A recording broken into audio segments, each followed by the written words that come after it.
Hello everyone, Charles Watts here, the Arsenal correspondent at Goal, joining you on Thursday. It is match day finally for Arsenal in action tonight at Wolves. I will be heading up to Molineux, so keep your eyes peeled on my social media channels and here on YouTube, where once again at the start of the game, if press box allowing, I'll do the live stream as always, doing the warm-ups and team news reaction, that sort of thing. So keep your eyes peeled for that, and I will be speaking about that game a little bit more towards the end of this video, looking ahead to what team we might be seeing, some of the decisions facing Mikel Arteta for that one. But I wanted to talk first of all a little bit more about some of the comments Mikel made in his press conference yesterday, not the comments that he made that you guys would have seen or seen in the video clips, that sort of thing, but the comments that were held over for 10:30 p.m. embargo tomorrow night, basically for today's papers, so we don't report that straight away after the press conference. It's always an embargo section for later on in the evening. If you haven't seen them, there's quite some interesting comments. I thought it was quite an interesting press conference yesterday. It was always going to be, I think, because of all the stuff to talk about. But he talked a little bit more in that bit that came out overnight about the sort of squad building process at Arsenal, the fact they didn't sign any players, why that didn't happen, if he feels like they've got enough, and what could be happening in the summer. I thought it gave a little bit of an insight into what might well be happening this summer, because I think it's going to be another busy one for Arsenal, no doubt about that. Well, it has to be now, given they didn't sign anyone in January, and the contract situations with Lacazette, Elneny, Nketiah, Bernd Leno situation. They're going to need, the squad's going to need strengthening. There's no doubt about that. And here's what he had to say about the sort of squad. He said we're gonna have some contracts that are ended in the summer, and we're gonna have to make a decision regarding where we are, and we have the option to do that. We have players on loan that are developing as well. We have to understand where they can be and how much of a contribution they can have in the squad, and obviously we are going to have to sign players in the summer. That's without a question of a doubt. It takes a while to build a squad like this. This is not happening in one or two windows, unfortunately, but I think we're on the right path. I really believe so. It's quite interesting. I thought it was interesting that he flagged up, first of all, the loan players who are out developing. I think you're certainly looking at William Saliba when it comes to that. Can they come back into the squad and make a really big impact next season? I think of all the loan players, he is one. There is Matteo Guendouzi as well, but I still, from what I understand, that is virtually, Marseille, although they don't definitely have an obligation to buy. At the time, speaking to people about it, it felt like, the clauses that needed to be met to make that an obligation to buy were very, very makeable, and it looks like he would be turning that move to Marseille onto a permanent basis. I'd just be very surprised if Guendouzi came back, but I think certainly Saliba he's talking about there, and there's some others as well. Daniel Ballard, young defender, Arsenal really, really like Ballard, and they're enjoying the development he is having last season at Blackpool, now in the Championship with Millwall, so they're going to have to make a decision on what to do with him as well. And then obviously he talks there, we are going to have to sign players in the summer. That's without a question of a doubt. And they will be, as I've said in previous videos. This is going to be another big summer for Arsenal. They're going to have to spend big when it comes to the forwards. Always the most costly part probably of building a squad is signing forwards, because they're the guys who get you the goals. Arsenal haven't got any in the summer, which is a remarkable position to be in, really, when you think Lacazette's going to be gone, Nketiah's going to be gone, Orba's gone. Balogun is only going to be the only striker left in the summer. So they're going to have to be busy. They're going to have to spend quite a bit of money on those forwards. Resisted the urge to do it in January. Couldn't get the players that they wanted. Didn't want to take a risk and panic buy other players just to make up the numbers.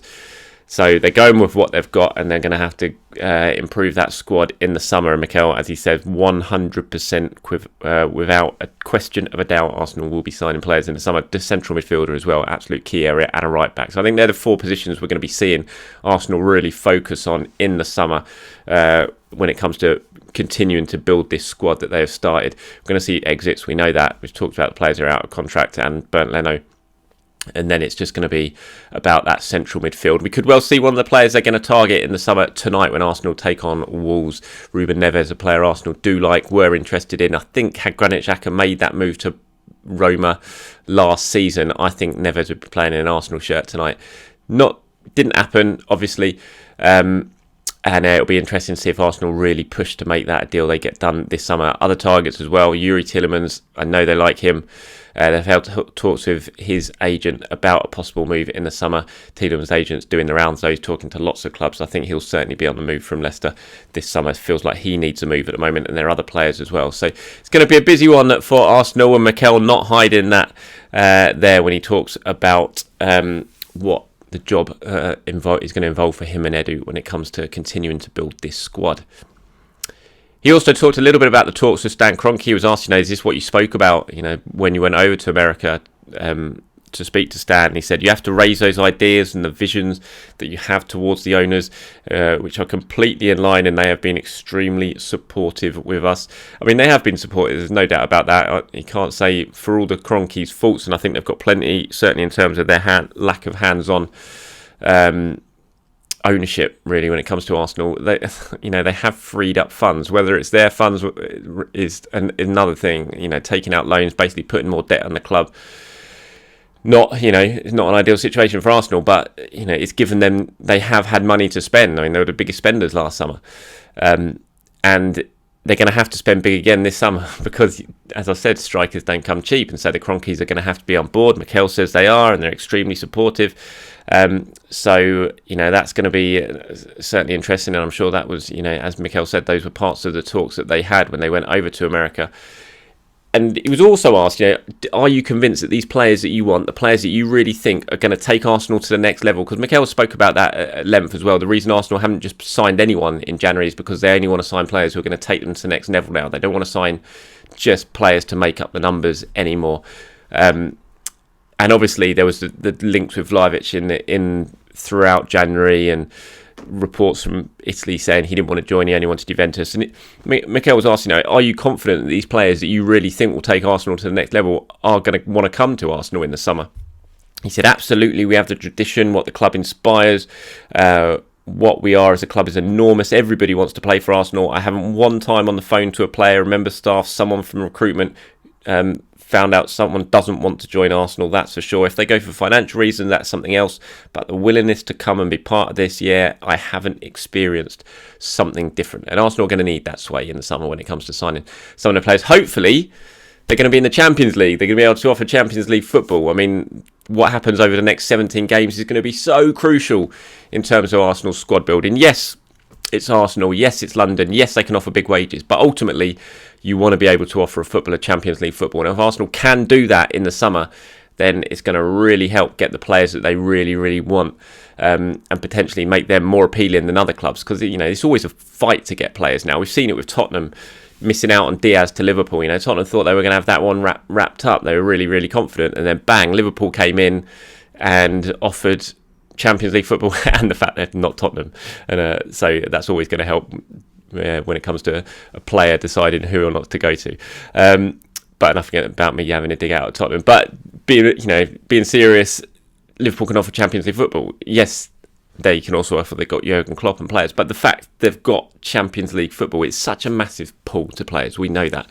So if Arsenal can go on and achieve that over the next 17 games, and they've got a hell of a chance of doing it, then they're going to be able to really move forward, hopefully, with this squad building in the summer and attracting the players that they really do want to bring to the club. And so that was. I just thought those were interesting comments from Mikel about what's going to be happening in the summer, what didn't happen in January. And so that's that. And now let's talk about tonight's game, shall we? Arsenal versus Wolves at Molineux, 7:45 p.m. kickoff. Huge 3 points on the line for Arsenal. Who laughed at Tottenham last night? I mean, come on, who laughed at Tottenham? Who did it? It was impossible not to, wasn't it? Southampton, first of all, brilliant. Absolutely brilliant in that performance last night. I didn't see it all. I was watching a lot of the Villa game, which was also fantastic. Villa versus Leeds. Brilliant night of football in the Premier League last night. But God, it was funny, wasn't it, when Bergwijn scored that equaliser. I thought it was an equaliser, and only to have it ruled out for offside. Always good to laugh at Tottenham. But what an opportunity that's created for Arsenal. 3 big points dropped for Tottenham. Man United drawing against Burnley as well. Yes, West Ham got their win and moved themselves back into the top 4. But this is a night that Arsenal have to take advantage of that. It's not always going to happen that Tottenham are going to drop points and Manchester United are going to drop points.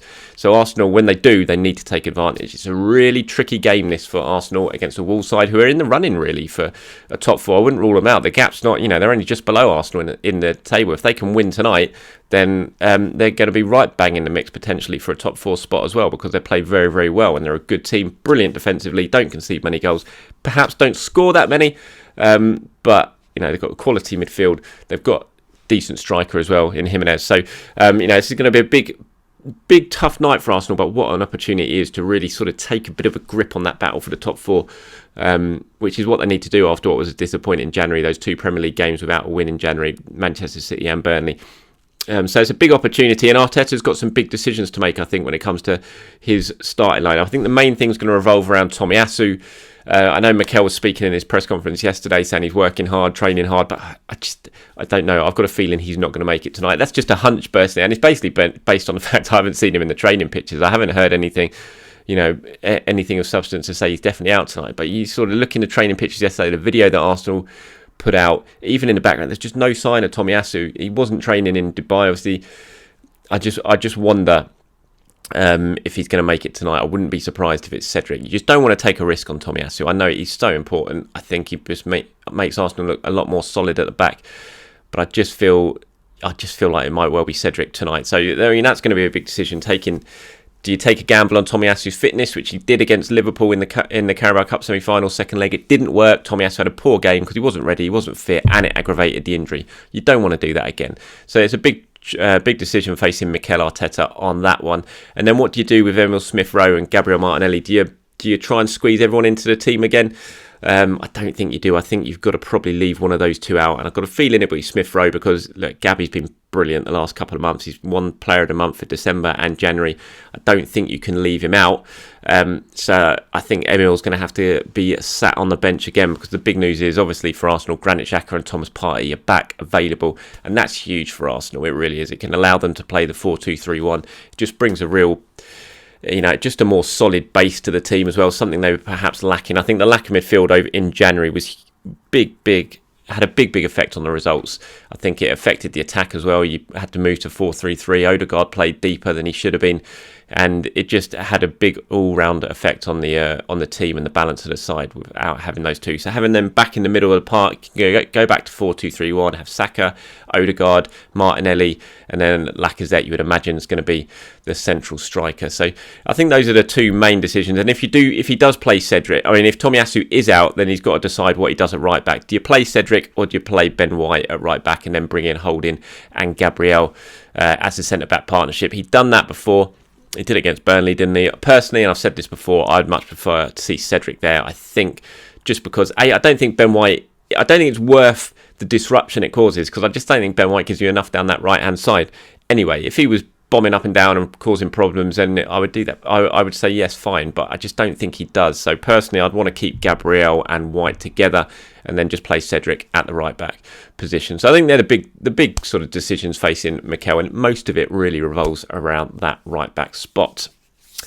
Okay, predicted 11 time. Right, remember, this is not what I've heard, any information, anything like that. This is me just trying to pick sort of what Mikel is going to do.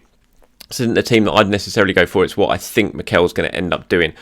So I'm going to go Ramsdale in goal. I'm going to say Ben White at right back because I've just got a sneaky feeling he's going to do that. Like I said, I'd play Cedric, but I think he might well go with Ben White again, and then have Holding as Gabriel as a centre back, and Tierney at the left back. Then obviously Granit Xhaka and Thomas Partey in midfield, and then I think he'll go Saka, Odegaard, Martinelli and Alexander Lacazette. So that's 11. I think Mikel will go for Ramsdale, White, Holding, Gabriel, Tierney, Xhaka, Partey, Saka, Odegaard, Martinelli, Lacazette. That's what I think he'll go for. Personally, I'd have that team, but Cedric at right back rather than Ben White, and I have Ben White in the middle with Gabriel. We'll see if I'm right, see if I'm wrong. Tend to be wrong. So we'll find out about 6:45 p.m. tonight. As I said, I will be at Molineux, so keep your eyes peeled as usual for the usual stuff on my social channels. Bringing you all the updates I can from the game. I'll try and do a player ratings video afterwards if I get time. If not, I'll just do one. I'll do a video tomorrow looking at the game in a lot more depth, hopefully discussing a very good Arsenal win, and I'll do my player ratings then on that video. All right, everyone, thank you for watching. Have a great day. Enjoy the match tonight. Arsenal back in action, hopefully with 3 lovely points to mark it. Have a good day, everyone. Speak to you soon.